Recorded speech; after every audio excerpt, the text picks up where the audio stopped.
Hi, I'm Emily. Today, I'm going to tell you my story.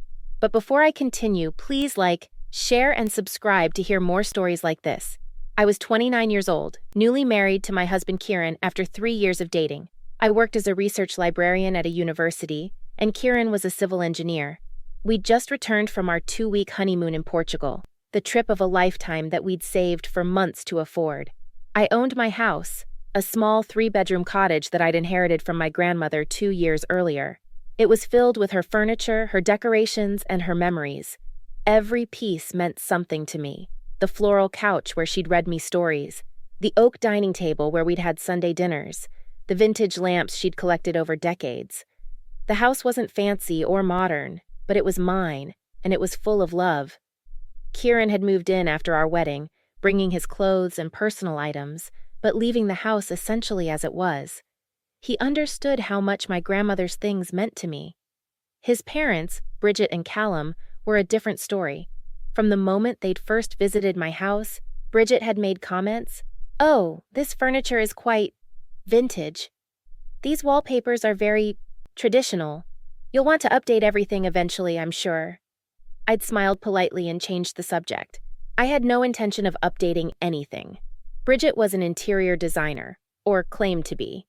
She'd taken a few online courses and had redecorated her own home in an aggressively modern style. All white walls, chrome fixtures, and furniture that looked uncomfortable but expensive. She was always showing me photos of her latest projects, hinting that she'd love to help with my house. "Thank you, but I love it the way it is," I'd told her repeatedly. "Well, when you're ready for a grown-up space, just let me know," she'd respond with a patronizing smile. Kieran and I got married in early September. We left for our honeymoon the day after the wedding, exhausted but happy. My best friend Nora had agreed to water my plants and collect the mail while we were gone. I'd given her a key and detailed instructions. Portugal was magical. We explored Lisbon, drove along the coast, ate incredible food, and forgot about everything back home. For 2 glorious weeks, it was just us. We flew back on a Sunday evening, tired but content. The flight had been delayed, so by the time we got home it was nearly 10 p.m. I was fantasizing about sleeping in my own bed. Kieran pulled into the driveway. Everything looked normal from the outside. I unlocked the front door and stepped inside. Then I froze. My living room was unrecognizable. The floral couch, my grandmother's couch, was gone. In its place was a stark white leather sectional. The oak coffee table had been replaced with a glass and chrome monstrosity. The vintage lamps were gone, replaced by harsh modern fixtures. The walls had been repainted from warm cream to cold gray. Even the curtains were different, the lace panels my grandmother had made replaced with geometric patterned blinds. "What the hell?" Kieran said behind me. I walked further inside, my heart pounding. The dining room was next. My grandmother's oak table and chairs, gone. A sleek black table with metal chairs sat in their place. The china cabinet where I kept her dishes, gone. A minimalist shelving unit stood against the wall instead. I ran to the kitchen. Different cabinets, different hardware, different paint. The ceramic canisters my grandmother had used for 50 years, nowhere to be seen. "Emily, breathe," Kieran said, but I was already running upstairs. The bedrooms had been touched too. Different paint, different curtain rods, some furniture rearranged. My grandmother's quilts were missing from the guest room. I stood in the hallway shaking. "Where is everything? Where did it all go?" Kieran pulled out his phone and called his mother. It went to voicemail. He tried his father. Also voicemail. He tried again. And again. Finally, on the 4th try, Bridget answered. "Kieran, you're home! Did you see the surprise?" "Surprise? We redecorated while you were gone. Don't you just love it?" I grabbed the phone from Kieran. What did you do to my house?" "We made it better. That old furniture was so outdated. This is much more sophisticated." "But this was my grandmother's furniture. These were my things." "Oh, Emily, that old stuff was falling apart. We donated most of it. Some pieces we just threw away. They were beyond saving." "You threw away my grandmother's furniture?" "It was junk, sweetheart. Now you have a beautiful modern home. You should be thanking us." "Thanking you? You broke into my house and got rid of everything that mattered to me." "We didn't break in. We have a key, remember? You gave us one for emergencies. That key. I'd given it to them 6 months ago when Kieran and I went away for a weekend, just in case something went wrong with the house. I'd forgotten to ask for it back. An emergency is a flood or a fire, not redecorating someone's house without permission. We wanted to do something nice for you, as a wedding present. I didn't want this. I never asked for this. Well, you certainly weren't going to do it yourself. That house looked like an old woman died there.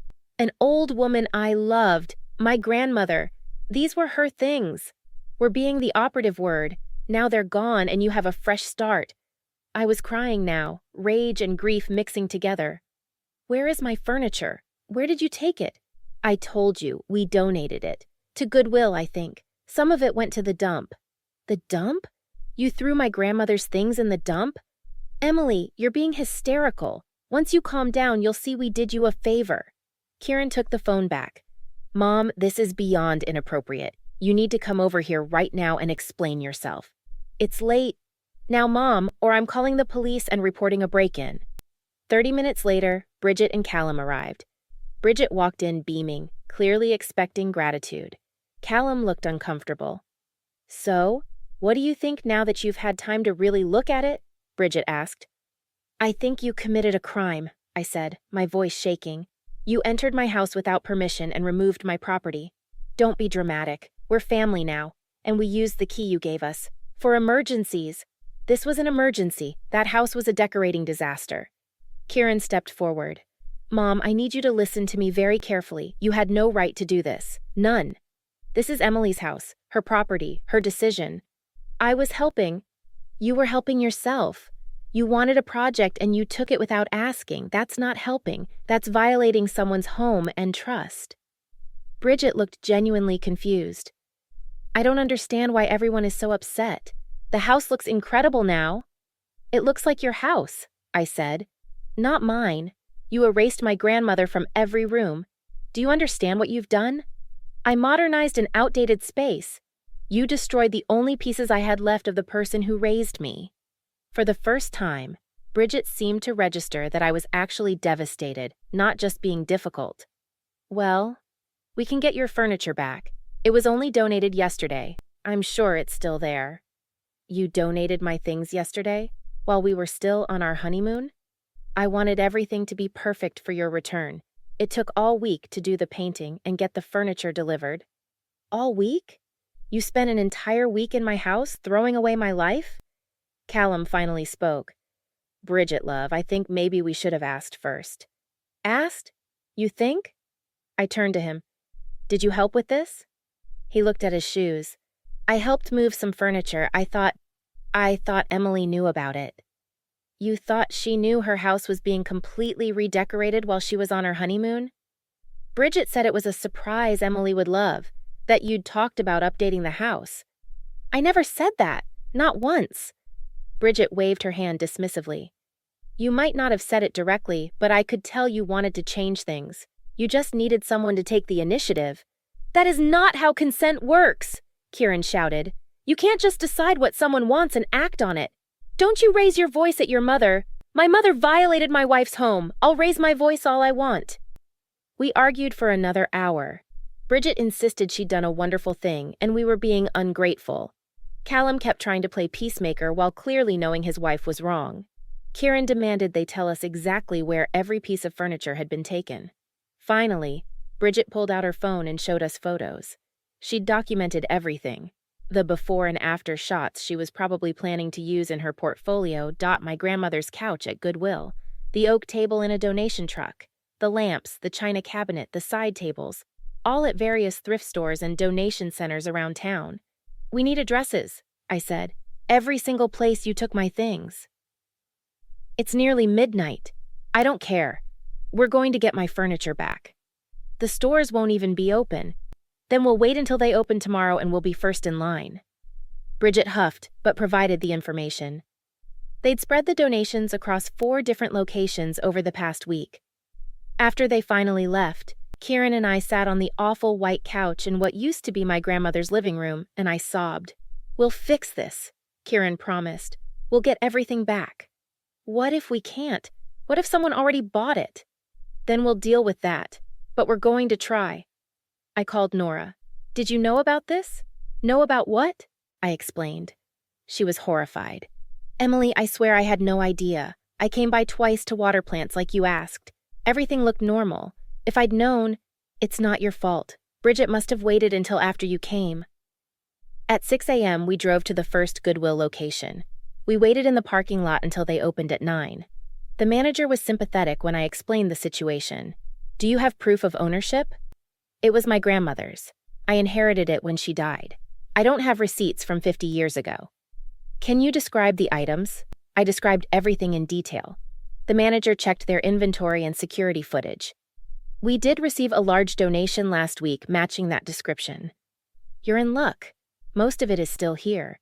We don't have the legal authority to just give it back without proper documentation, but if you can bring proof of ownership or file a police report about the unauthorized donation, we can hold the items for you. We filed a police report that afternoon. The officer who took the statement looked amazed. Your mother-in-law redecorated your entire house without permission. Yes, that's definitely illegal entry and possibly theft, depending on the value of the items. I don't want to press charges. I just want my things back. With the police report, we were able to retrieve most of my grandmother's furniture over the next week.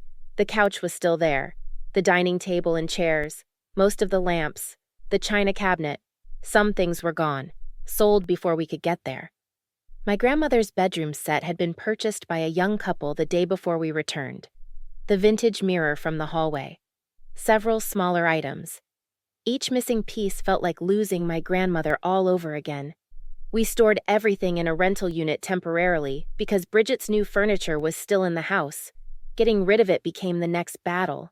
You can't just throw away furniture I spent thousands on, Bridget wailed when Kieran told her we were removing everything she'd installed. Watch us, Kieran said coldly. I'll sue you. For what? Removing items from Emily's house that were placed there without her consent? Go ahead. I'd love to see you explain to a judge what you did. It took another 2 weeks, but we finally removed all of Bridget's additions. We repainted the walls back to their original colors. We replaced the curtains, the light fixtures, everything we could. The house wasn't exactly as it had been. Some things were lost forever, but it was close. It felt like home again. Bridget sent a bill for the furniture and renovations. $15,000. Kieran's response was simple. Consider it the cost of breaking into someone's house and destroying their property. We could send you a bill for the emotional distress and the cost of retrieving items from donation centers, but we'll call it even if you don't contact us again about this. We didn't hear from her after that. The relationship was shattered, obviously. Bridget claimed to everyone who would listen that she'd tried to do something nice and we'd thrown it back in her face, that we were ungrateful and disrespectful. Kieran's extended family was split. Some understood how violated I felt. Others thought we were overreacting. It's just furniture. But it wasn't just furniture. It was my history, my grandmother, my home. Callum called a month later to apologize. I should have stopped her. I knew it was wrong, but she was so excited about the project and I didn't want to argue. I'm sorry. Thank you, I said. But you need to understand I can't trust either of you in my home anymore. I understand. I don't blame you. We changed the locks, every single one, and we never gave Bridget and Callum another key. Kieran's relationship with his mother deteriorated significantly. She couldn't understand why he was choosing me over her. She'd expected him to make me accept the renovations, to convince me to be grateful. Instead, he stood by me, completely and without hesitation. She violated your home, he said when his mother accused him of not defending family. She threw away things that belonged to someone you loved. There's no defending that. 6 months later, Bridget sent a card to our house. Inside was a note. I'm sorry you couldn't appreciate my gift. I hope someday you'll understand I was only trying to help. Not, I'm sorry I violated your home. Not, I'm sorry I threw away your grandmother's belongings. Just sorry I couldn't appreciate her gift. Kieran threw the card away without responding. Now, 2 years later, we have minimal contact with Kieran's parents. We see them at major family events where we can't avoid them. Bridget is polite but cold. She makes comments to other family members about how I hold grudges and won't let things go. But I notice she's never tried to apologize properly. She's never acknowledged what she actually did wrong. She still thinks she was helping. Some people never learn. Some people are so convinced of their own rightness that they can't see the damage they cause. My house is mine again. Not exactly as it was before. Some pieces are forever lost. But it's filled with my grandmother's memory again, with the furniture she chose, the colors she loved, the feeling of home she created. And that's worth every difficult conversation, every family gathering where Bridget makes passive-aggressive comments, every relationship that was damaged by standing my ground. Because at the end of the day, it's not about furniture or paint colors or interior design preferences. It's about respect. It's about boundaries. It's about understanding that you don't get to make major decisions about someone else's life, someone else's home, someone else's property, no matter how good your intentions are. Bridget crossed a line that can't be uncrossed, and I'm okay with her knowing exactly where that line is from now on. When someone shows you they don't respect your boundaries, when they prove they think their judgment matters more than your consent, do you think the relationship can recover, or is some trust too broken to rebuild?